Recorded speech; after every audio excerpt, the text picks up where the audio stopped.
Auzubillahiminash-shaytanir-rajim. Bismillahir-rahmanir-rahim. Assalamu alaikum, dear students. In the previous class of subject General Science, class 9th, we were discussing one of the important questions, that is Newton's universal law of gravitation. Here in this law we have mentioned in the previous class, that is F is directly proportional to m1 m2 divided by r square, where m1 and m2 are the mass of the two bodies and r is the distance between the 2-point masses. Now after that we have also explained that we are going to change this proportionality into equality, but here we give the value of g, that is capital G. Now what is capital G? Here capital G is the universal gravitational constant. G is called a universal gravitational constant because its value remains same throughout the universe.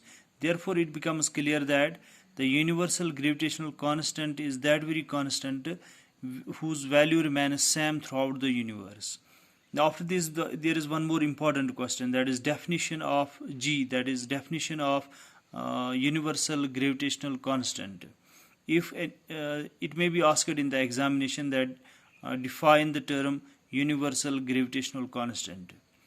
Dear students, here I had mentioned when m1 is equal to 1 kg, that is mass of one body is equal to 1 kg, and mass of another body is also equal to 1 kg, and or that is the distance between the point masses m1 and m2 is m1 meter.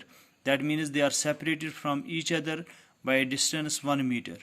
Then we can say capital G is equal to F. Therefore we can say the universal gravitational constant is the force of attraction between the 2-point masses of 1 kg, each kept at a distance of 1 meter. I can repeat it, that is the universal gravitational constant is the force of attraction between 2-point masses. Point masses are here m1 m2, but both are having the mass 1 kg. Therefore I had mentioned over here force of attraction between 2-point masses of 1 kg, each kept at a distance of 1 meter. That means they are separated from each other by a distance of 1 meter.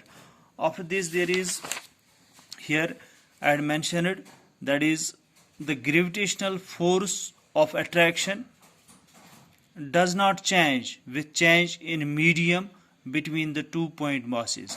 That means the gravitational force of attraction between the 2-point masses does not change with the change in medium between the 2-point masses. Also, the value of universal gravitational constant was initially determined by the Henry Cavendish in 1798. The presently accepted value of universal gravitational constant, that is capital G, is 6.67 into 10 raised to power minus 11 Newton square meter per square kg. In this way we have completed one of the important questions, that is the definition of universal gravitational constant. Now in next lecture we will discuss some other important question, and the question is centripetal force, and we will discuss this very question in detail in the next lecture. Till then, Khuda Hafiz.